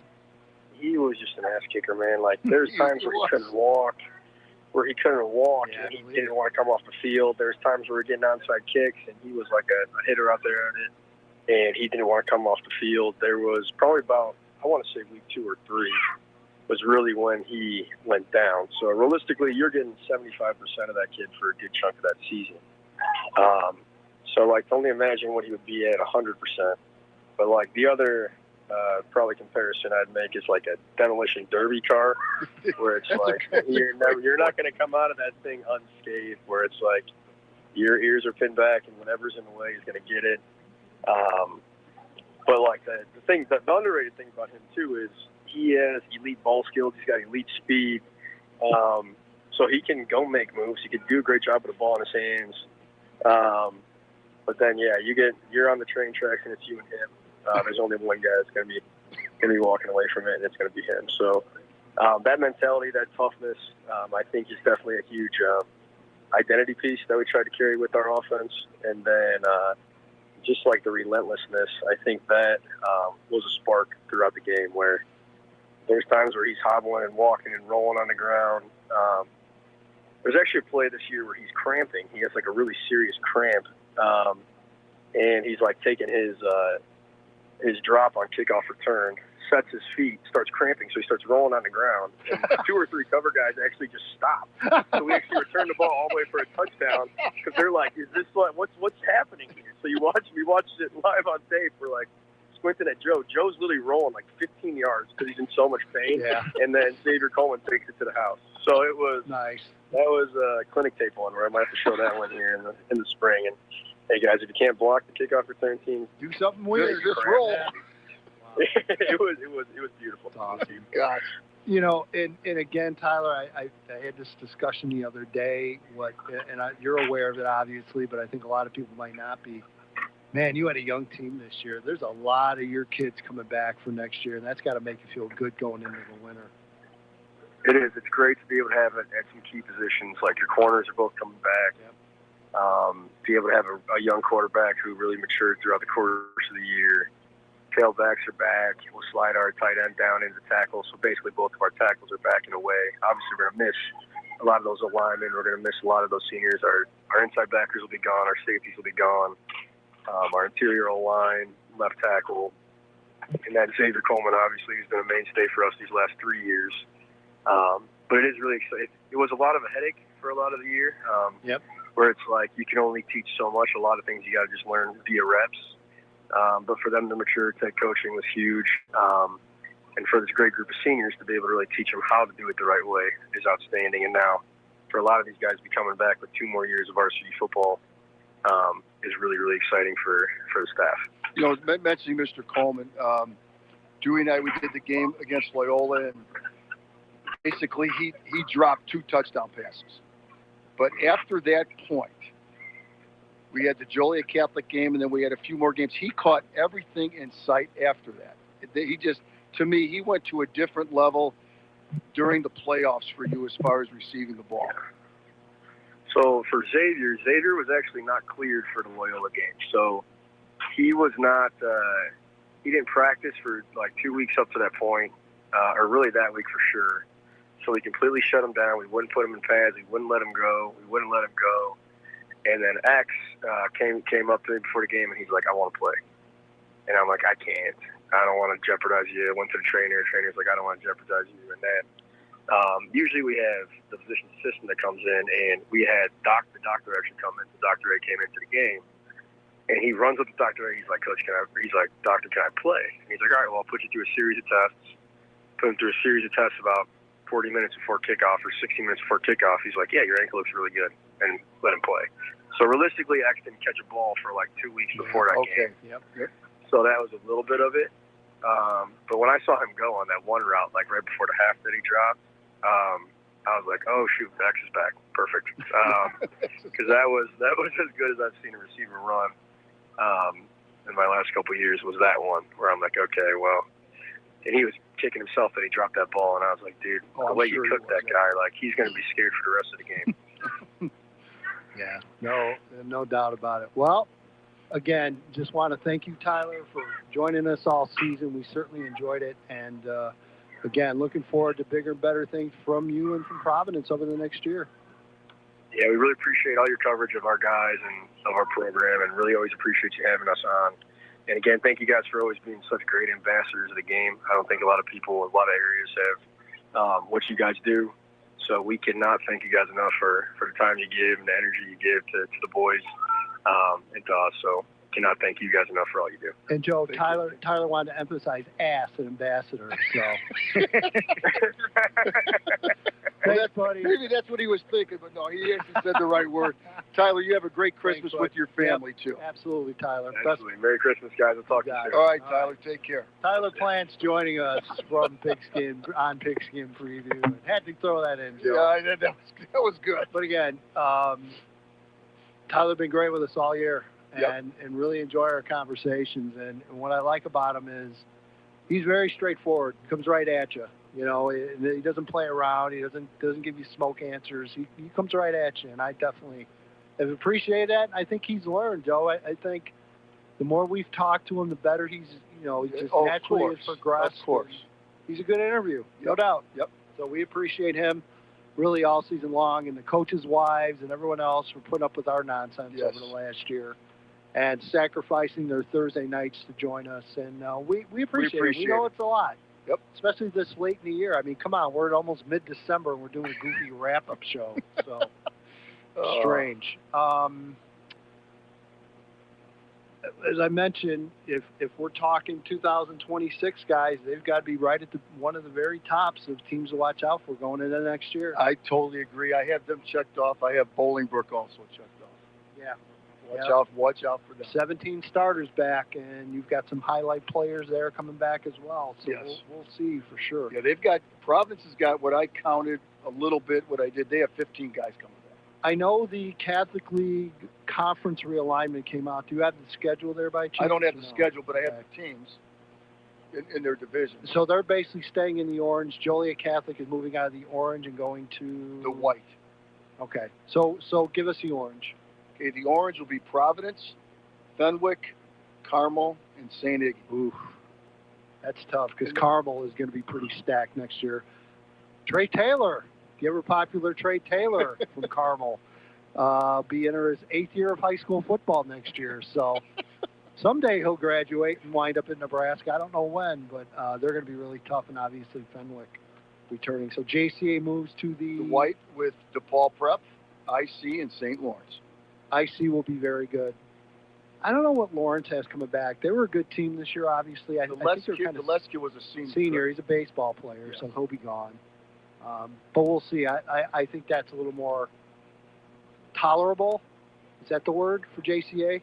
We don't know who the crossovers, which are going to be probably Mount Carmel and someone else, but everyone gets Providence for sure they will play. Joliet Catholic. So it's going to be very interesting. We're going to step aside and take a break. When we come back, we'll open up the phone lines, and we're going to talk about, obviously some thoughts from this year, preview a little bit next year. We'll bring in another member of our sports team to join us. Don't go anywhere. You're listening to the 2025 season finale of Pigskin Preview here on 1340 WJOL, Will County's News, Talk, Sports. John, what are you doing? Get in my car. So why are you walking to work? Thanks, man. It's these insanely high gas prices. They're draining my bank account. I can't afford to drive anymore. Dude, don't walk. Just do what I do, because I never pay full price for gas anymore. I use the free Upside app that pays you cash back for every gallon of gas you buy. Oh, wait. You're telling me you get paid cash when you buy gas with the Upside app? Yes, I get real cash back every time I buy gas. Does that actually add up to anything? I'll make around $200. Wow, that's serious extra cash. I'm downloading the free Upside app now. Download the free Upside app now to earn real cash back every time you buy gas. Use promo code PROFIT for an extra 25 cents a gallon bonus on your first tank. That's promo code PROFIT. You can cash out anytime right to your bank account, to PayPal, or an e-gift card for Amazon and other brands. Just download the free Upside app and use promo code PROFIT for a 25 cents a gallon bonus on your first tank. That's code PROFIT. Tim Kerfin presents House Talk, Monday mornings at 9:05. Real estate, mortgage rates, how to get a house ready to sell, what inspectors are looking for that could trip you up. Tim and his crew will help you navigate through the process of buying or selling the biggest investment you'll make in your life. House Talk, Monday mornings at 9:05. Here on 1340 WJOL, WJOL.com, and on Alexa. When you switch to Progressive, you could save bundling your home and auto. Then you could put that money towards some of the surprisingly more expensive things in life. May I help you? I just wanted to request a late checkout, please. Of course. That's $30 per hour for up to 4 hours. Huh. Okay, but if you can offer a late checkout, then that probably means no one is staying in that room. So if it's empty, maybe I can just stay a few extra hours. Oh, aren't you adorable? Life costs a lot, so bundle and you could save with Progressive. Progressive Casualty Insurance Company, affiliates, and other insurers. Not available in all states. We're calling birds. Do they have cell phones? Well, yeah. They're called calling birds because they have 4 lines of Cricket 5G. How do they pay? Oh, easy. Each line is only $25 a month. Who are they calling? Beats me. One sec, gotta take this. Join Cricket Nation and get 4 lines for $25 per month each. Smile, you're on Cricket. Cricket may temporarily slow data speeds if the network is busy. New lines only. All lines must be selected unlimited plan fees. Terms and restrictions apply. Cricket 5G requires a compatible device. Not available everywhere. See cricketvirus.com for details. Are you like everybody else in the world who has no idea what to get everyone for the holidays? Well, you're in luck. We got you. Hands-free Skechers Slip-ins. Because with hands-free Skechers Slip-ins, you just step into them and they're on. There's no bending down, no touching, no fuss. Plus, Skechers Slip-ins come in everyone's favorite styles and colors. And you can get slip-ins everywhere stylish footwear is sold, including a Skechers store. Or if you're too busy to shop in person, just get them online at Skechers.com, Amazon, and more.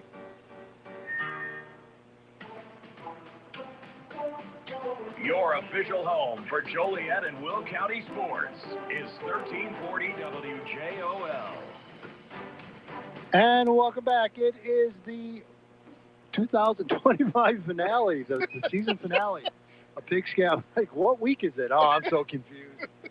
A Pigskin Preview here on 1340 WJOL, Will County's News Talk Sports. EDGYTIM along with the coach, Joe Radagaro, Evan Bredesen spinning the dials, and Dave Dwyer joining us. Just a special edition of Pigskin Preview. Boys,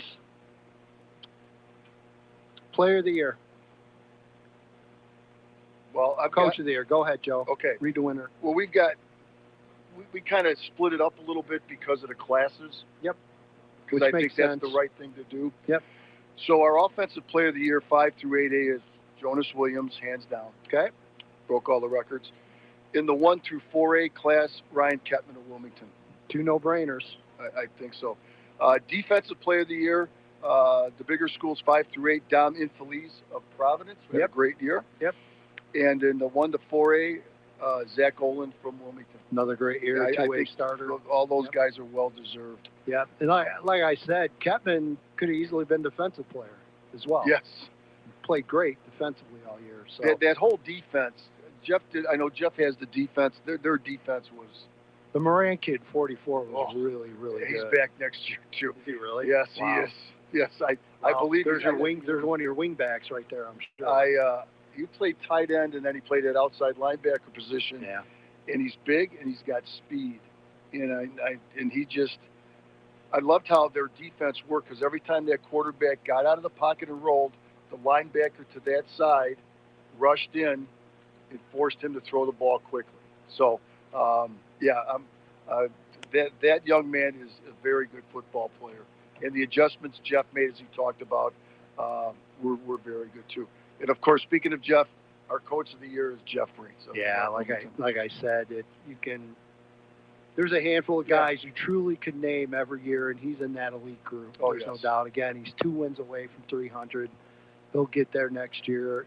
We talked to him, Joe, and he sure seems like he'll be back for another year. I didn't get any hesitation.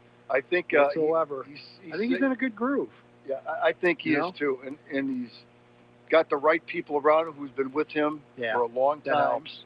And I'd be remiss too, Edge, if we didn't mention a coach out there who's retiring. He's been a long-time coach at Lincoln Way. He's Joel Palis. Oh, absolutely. Who's just a tremendous guy. Class act. Very classy guy. Always willing to talk to me and Dewey and anybody that comes along. And I just wish him good luck. And just a great guy. The football coaching area, the people are miss him for sure. Yeah, no doubt about it. But you know what, Joel's always going to be around the game. I'm sure he is. He's going to be doing some different stuff, I'm sure. We talked a little bit, and he had mentioned he's got a plan, so we'll see. Yeah, but just a great guy. Yeah. Just a great guy. Dewey, thoughts? Some stuff I have thoughts on. We talked about Joey Levy. I just think unsung hero in the area. Yeah, it's cool. Yep, totally agree. Couple coaches I want to call out. George Chart, Lockport. The job he did after how they started. Yeah. And came literally within a play or two away from playing for a state championship. Yes. Heck of a job by him. Totally agree. Dave Woodburn. And not just this year. What he's done, he's building Lincoln Way Central. Yep. Talked about the loss of Tingley, what would have happened. 2 other ones. I wish Joe would have had the opportunity to go to Peoria Stadium, Edge. I think that would have been a sight. On the plank. Thank God Oak Forest beat Peoria. Thank you, Oak Forest. And one more. I still love Peoria Stadium. Sorry, I don't have to sit in the little room. In the catbird. Don't have to sit in there. So the other day when I was working, I drove through Ottawa. And it just hit me again. I don't get out there that often, but how nice on the Fox River, the home side's up against the school. You look over the turf, the scoreboard. One problem, though. Okay. They have some various flooding issues. Yeah. Which is always a little bit of a concern sometimes. But, again, is that our special guest? All right, we'll bring him in. All right, joining us, part of the WJOL broadcast team, the sports team, the youngin, Daniel Son. Daniel Dwyer joining us. Hello, sir. Hello, sir. Good evening. Are you on punishment or what's the deal? He's doing his homework. Doing your homework? Attaboy. It's actually done. Nice. Good. Nice. Well, like you have homework. Are you kidding? All right. So I would love to get your thoughts on the season. We talked player of the year. We've talked coach of the year, if you want to add into that. Otherwise, I want to know how your experience was this year working with these knuckleheads. I mean, I think I just felt we're sitting here at Double J's, and now it's December 10th, and we're already done with the season, and now we have 200 and whatever days until kickoff, and I just thought it went by extremely fast, and it was a lot of fun. I'm thankful for all the opportunities. Just of course, great father over there, and thanks to Scott for giving me the opportunities, and thanks for you for having me on Pigskin across a couple episodes of the year. So just thankful for the opportunities, and man, it went by so fast. Yeah. So I know it looks like you've transitioned a little bit to basketball. So is that a little bit different for you? A little warmer, I would imagine. Yeah, definitely. Being at games or whatever, football, it does get a little cold sometimes. But yeah, I like basketball a little bit. And of course, we just wrapped up the 29th annual WJOL Thanksgiving Classic. So yeah. Good. As far as this season is concerned, what was a favorite game? What was a favorite game or two for you? Wow.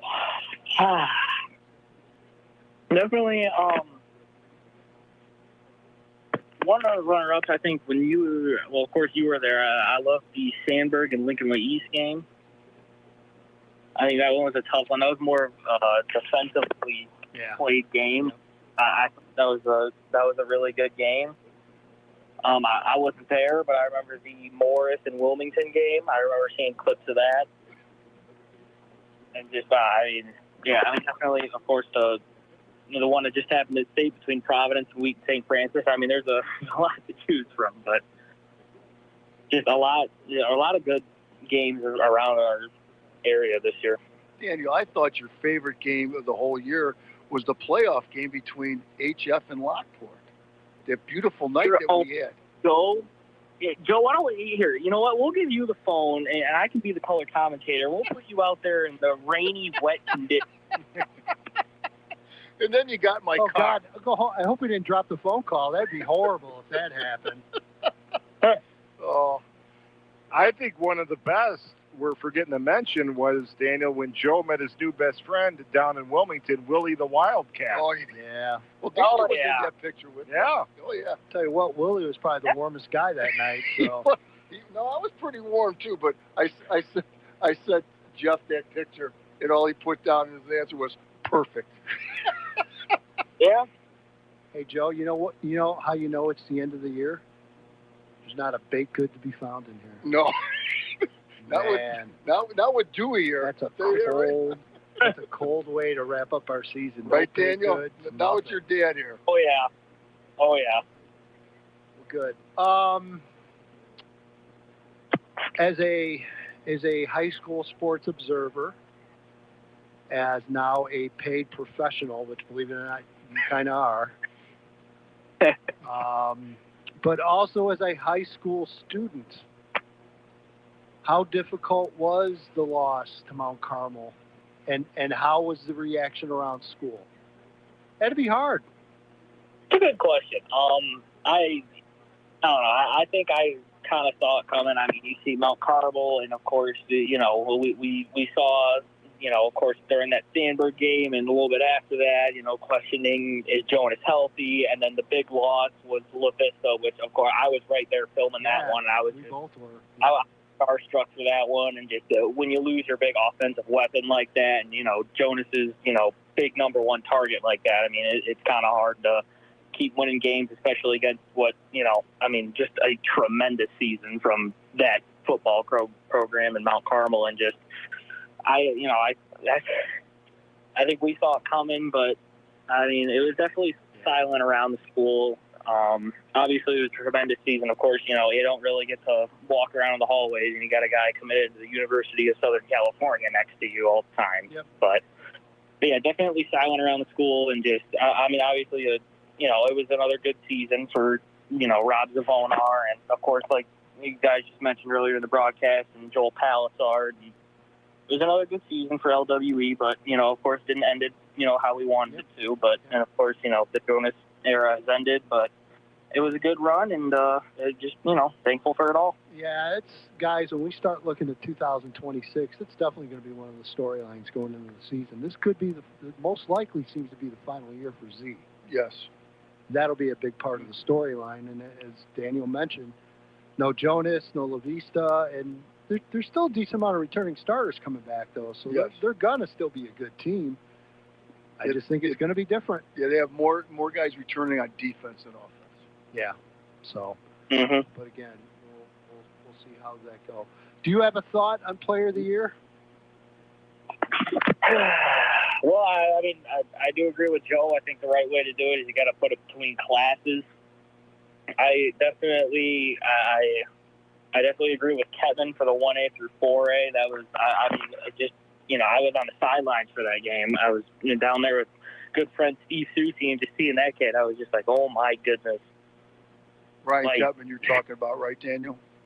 Yeah, sir. Just big and strong. I mean, I feel like he could be, competing in 8A, honestly. Yeah. And just that was tremendous. Of course, Jonas, and then just, yeah. It's the right. You can never go wrong with Joe. Thank you, Daniel. So I think I'm going to stick with Joe. I mean, definitely Jonas and Ketman, and yeah, those were two insane players. Of course, Jonas this season got cut a little short being out 2 games, and of course he was just named Gatorade Player of the Year for the state of Illinois. Yeah, he's going to win a couple more later this week too. Yeah, I could tell you, but I'd have to kill you. So. But hey, we're going to let you go. Thought you did a really good job for the station this year, and we definitely enjoyed having you around. Keep grinding, keep working. Yep. I got one question for Joe. Yes, sir. So how you've been working? I believe you've been doing broadcasting games for about 15 years now, around. Maybe somewhere around there. Around.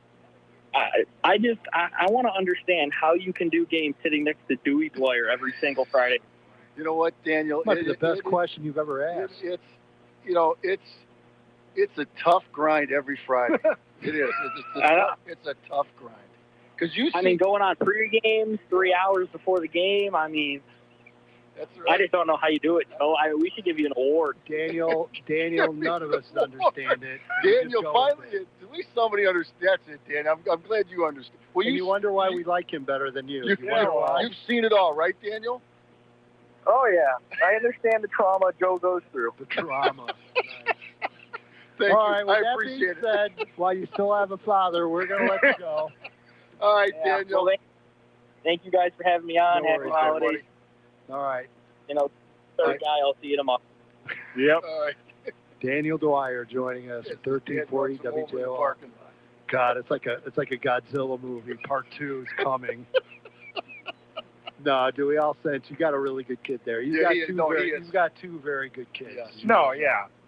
And you guys, he's going to listen to Dad. He's not going to listen to Dad. You guys know that. You've been through that. Oh, yeah. But Joe, Edgy, Evan, what you guys have encouraged him with, he's come out of his shell this year. And Scott and I were talking at the basketball tournament. And Scott turned to me, he looked, he goes, I think it's funny that other outlets have tried to duplicate what we're doing. And Scott looks at me and he goes, they don't have a Daniel.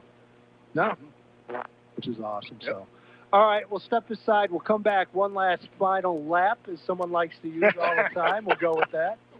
That's for Googs, by the way. No, whatever. Googs, I can walk down to his house and talk to him. No big deal.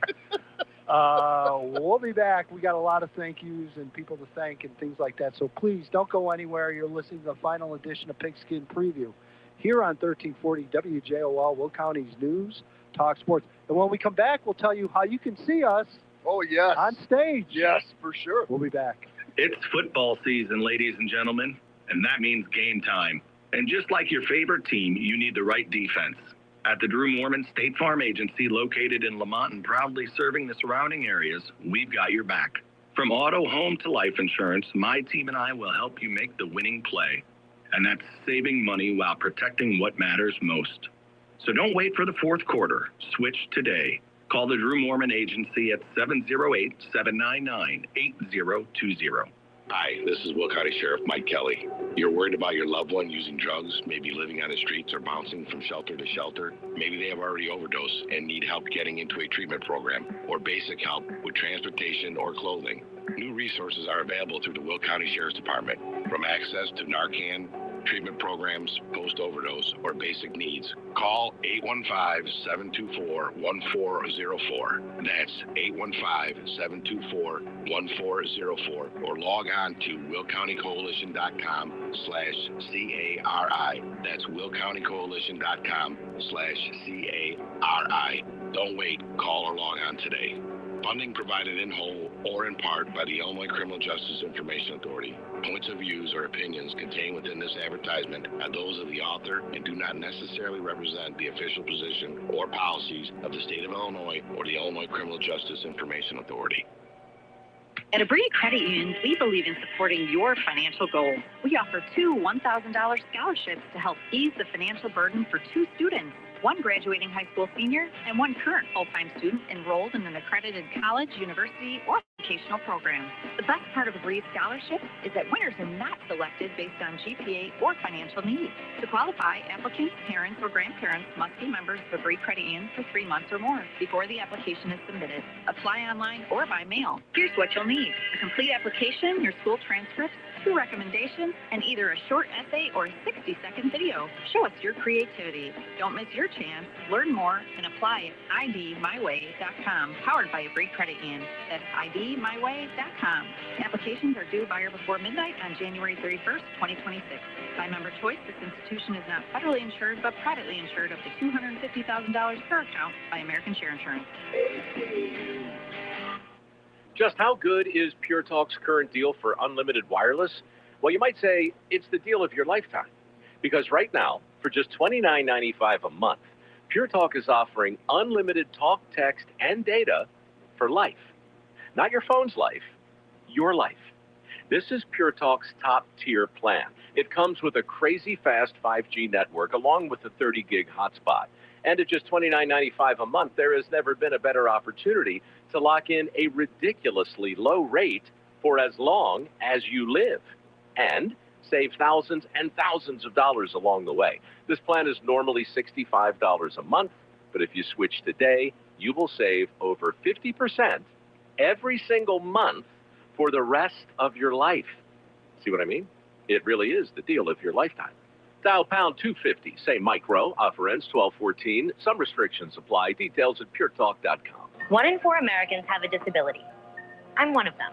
I'm also a working mom who cares deeply about making sure every child with a disability thrives by getting their access needs met. We've got a trusted ally by our side.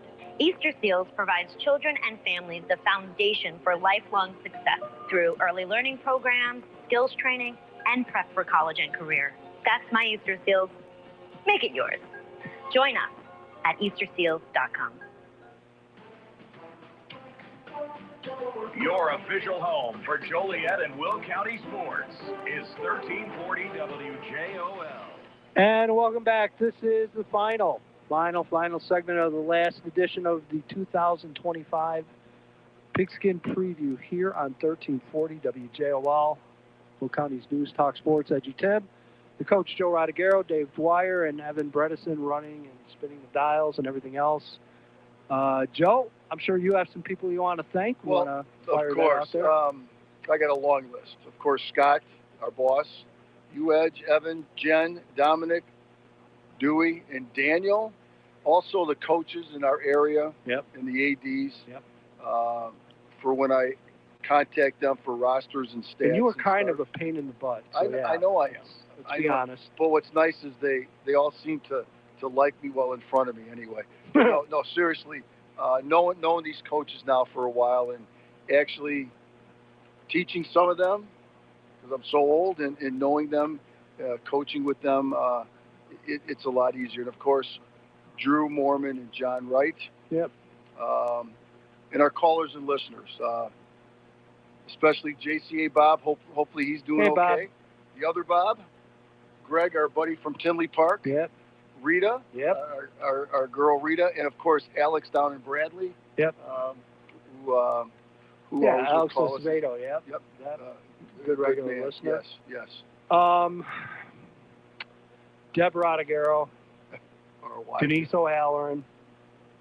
Yeah, I don't get it either. Still don't understand it. I'm not going to question it. No, you better not. Still staying with us for some strange reason, but. You know, again, they tolerate us being gone on Thursday nights and all other weird times of the day and everything else. And you mentioned Scott, again, it's his call on all this stuff and keeps having us coming back, and we keep coming back. I don't know why, Joe. We look at each other and just shake our heads and keep moving forward. That's right. So, But we have a blast, and I hope it comes across that way. We enjoy what we do, and, we hope to be doing it again for a long time to come. Dewey, you certainly, I know, have some people you want to thank with all the stuff you do, and here's your opportunity. Well, a lot of people. Starts with you two, Evan. Donovan's run the board a few times this year. Mr. Jim Ward, got to thank him as well. Daniel, Charlie and Jillian, obviously. Yeah. Support system, and, Joe, you already said it, Scott Slocum, he gives us all an opportunity, lets us run with this, which, exactly.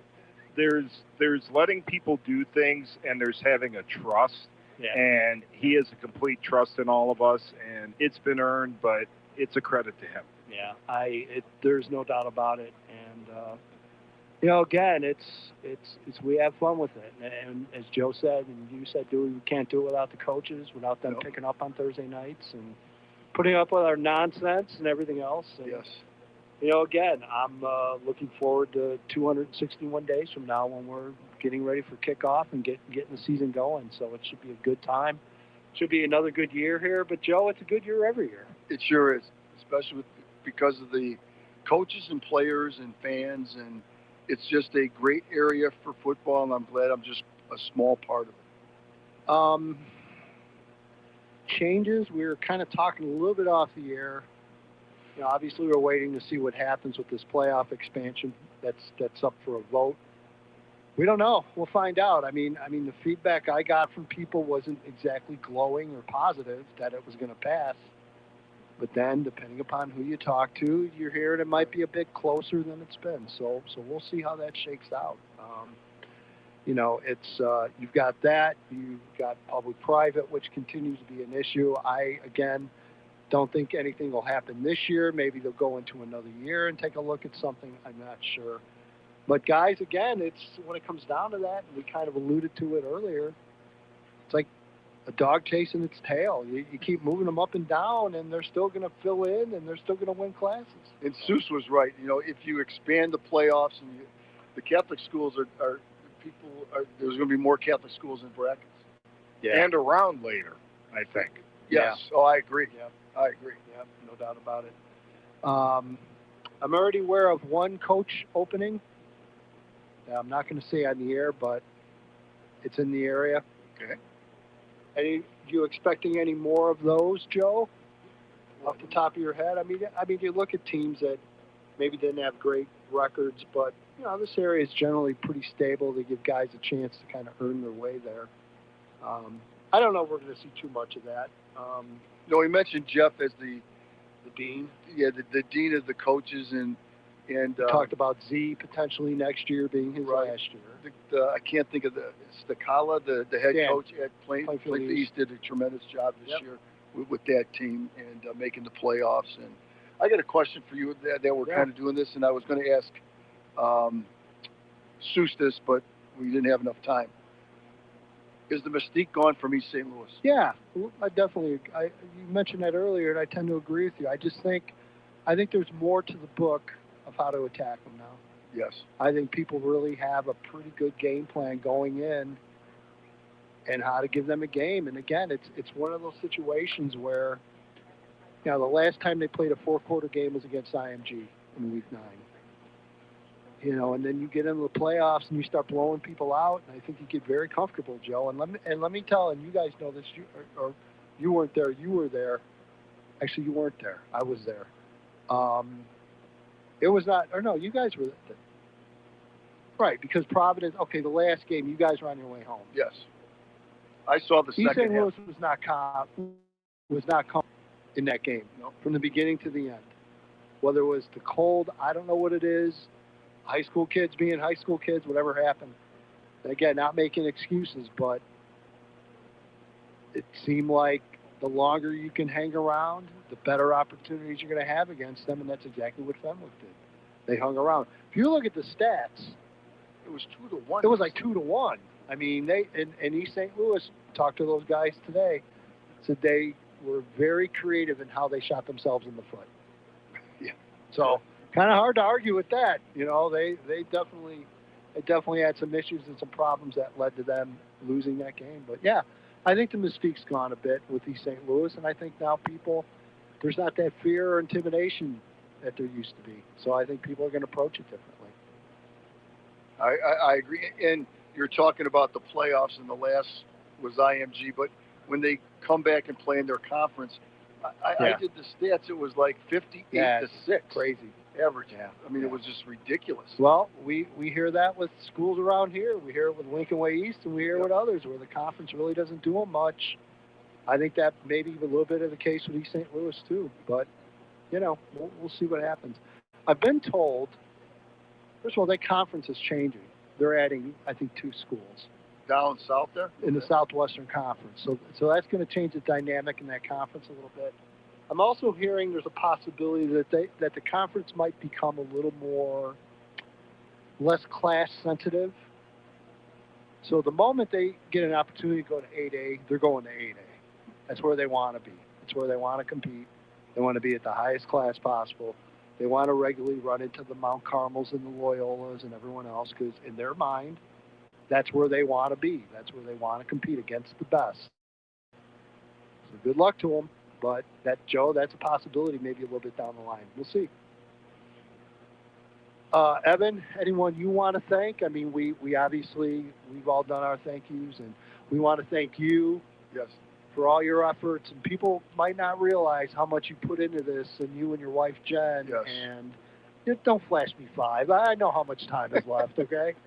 But you guys that little green light control Central here on Friday nights, and that's why it's so damn good, is because you guys and the work you put into it. I will just thank everyone, who helps us throughout the year. Obviously, the sponsors, the fans. I mean, if people didn't love high school football the way they do in this area, sponsors wouldn't be wanting to sponsor our coverage, and we wouldn't be able to bring you the coverage that we can bring people. It's specifically because this area is special that we're able to do what we're able to do.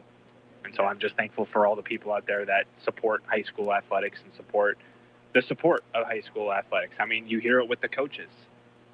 They always say, thank you for having us on at the end of the year. They're always very appreciative. And the one thing I've noticed in the time that I've been doing this is coaches that come from other areas where they don't have that, they get a taste of it, and they might be initially apprehensive, like, oh, there's media obligations we have.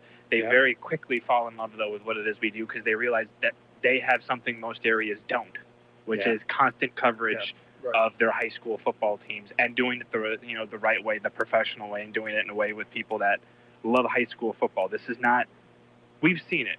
We've seen the people who use it as a stepping stone to the next thing, and then the thing after that, and the thing after that. We do it because we love it. Yep, no doubt about it. And the coverage has changed. There's no doubt. It's changed from where it was, but it's still here. Yes. It's still here. So by all means, appreciate the coverage you do get in this area. You got to subscribe to the Herald. You've got to support the advertisers on this radio station. Otherwise, it's going to go away. And we're seeing it go away in other parts of the state. We see it all the time. So, again, it's still a non-stop, constant battle to keep high school sports on the air and on TV and everything else. And even the TV side, you're seeing less and less this past year, and that's not a good thing. So. It wasn't that long ago, that you'd wake up and you'd run out to go get a newspaper or, the Trib and the Sun-Times on Saturday, go see what everyone did on Friday night. Now it's a point where my uncle, who's in his 70s, who used to read all the scores out of papers, he just calls me now on Saturdays because he says, Evan, I want to know, I can't find who won, who lost, how did Joliet Catholic do, how did Mount Carmel do, and so I get those phone calls now from family members who, for years, they knew where to go to get the results. Yep. It's not there anymore. No. It's not there anymore. This is very, very rare what we have, and it's very special, and I'm just privileged to be a part of it. Yeah, we all are. And for people, I just had this conversation a couple days ago with another media member, and all we said was gridiron. And everybody knew what we were talking about. About how the Herald used to really just blow out high school preps, and that was a great time. I don't think it's ever coming back in that way. But, again, I give the Shaw guys and Seuss and them credit because they do it right. There's no doubt. They put a lot of effort into it, which we can definitely appreciate for sure. So, all right, it's going to do it. So for Joe, for Dave Dwyer, for Evan Bredesen, myself, EDGYTIM, thanks for the listen. Thanks for the support. We love you. We'll be back next year, hopefully. Yes. Who knows? But we plan on being back next year. Again, just thank you, everyone. Yeah. Love you, and we'll talk to you in about 261 days. This is the 2025 final edition of Pigskin Preview here on 1340 WJOL, Will County's News Talk Sports. Good night, everyone. Merry Christmas.